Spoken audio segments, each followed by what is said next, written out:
video kali ini saya akan membahas mengenai pembangunan perdesaan, di mana tujuan utama dari pembangunan desa adalah untuk memberikan pemerataan pembangunan yang diterapkan untuk meningkatkan pertumbuhan ekonomi di wilayah perdesaan serta meningkatkan kualitas hidup masyarakat di wilayah perdesaan, di mana tujuan utama ini adalah untuk memanfaatkan sumber atau potensi yang dimiliki oleh desa agar dapat dimaksimalkan untuk menjadi pendapatan asli desa, di mana nanti dapat digunakan untuk sebagai sumber utama dari pembangunan wilayah perdesaan, baik fasilitas kesehatan, pendidikan maupun fasilitas pelayanan publik, sehingga pelayanan yang dilakukan di wilayah perdesaan jadi lebih maksimal. Dan kenapa sih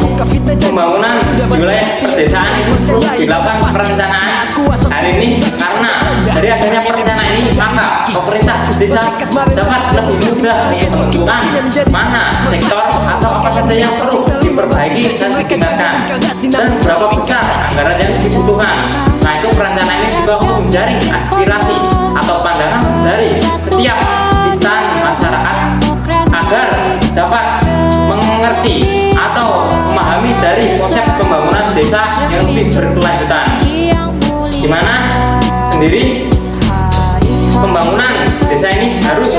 melibatkan masyarakat sebagai pihak yang ikut berkontribusi dalam pembangunan wilayah perdesaan,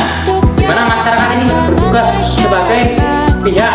yang bisa saja memberikan dana ataukah juga ikut terlibat dalam pembangunan secara gotong royong, di mana dengan adanya pembangunan ini maka biaya yang dikeluarkan oleh pemerintah nanti lebih efektif dan efisien serta dampaknya akan lebih besar terhadap masyarakat. Selain itu juga akan dijelaskan mengenai gambar sebagai berikut pada saat perencanaan pembangunan desa, di mana yang tahap pertama kita melakukan perencanaan. Perencanaan di sini kita nanti akan melibatkan beberapa pihak dalam menentukan pembangunan,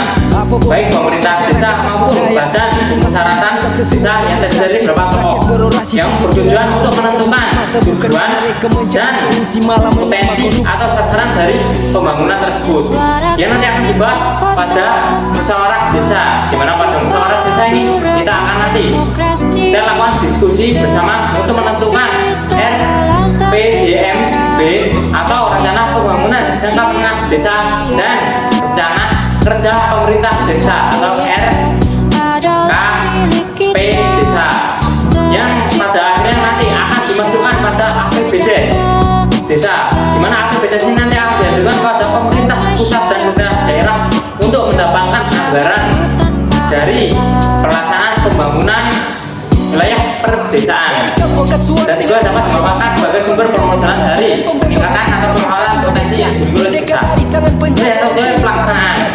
pada tahap pelaksanaan ini maka pihak-pihak terkait seperti BUMDes atau pemerintah desa wajib melakukan pelaksanaan yang nantinya harus dilakukan secara transparan terhadap masyarakat. Yang kedua yaitu melakukan pengawasan, di mana pada melakukan pengawasan ini maka pemerintah perlu melakukan pengawasan dan tindak lanjut dari apa yang sudah ada. Yang selanjutnya itu yang paling sulit yaitu menjaga keberlanjutan atau stability, di mana kita harus menjaga keberlanjutan apa yang sudah kita laksanakan atau sudah kita bangun agar dapat dimanfaatkan sampai masa yang akan datang dan tidak akan mengakibatkan terjadinya dampak kerugian kepada masyarakat, di mana perawatan ini harus dilakukan secara rutin dari perbaikan ataukah juga melakukan kerjasama dengan pihak-pihak yang lain dalam melakukan perawatan dan pengawasan. Untuk dari segi pengawasan sendiri, pengawasan yang dapat dilakukan harus melakukan beberapa transparansi, seperti pemerintah harus memberikan transparansi berupa digitalisasi pada sistem administrasi dan keuangan pemerintah desa. Dan itu juga dapat melakukan pembuatan hal itu yang dilakukan di wilayah depan. Namun sekarang setelah perkembangan teknologi maka transparansi akan lebih mudah memanfaatkan teknologi digitalisasi. Oke, sekian dari saya. Assalamualaikum warahmatullahi wabarakatuh.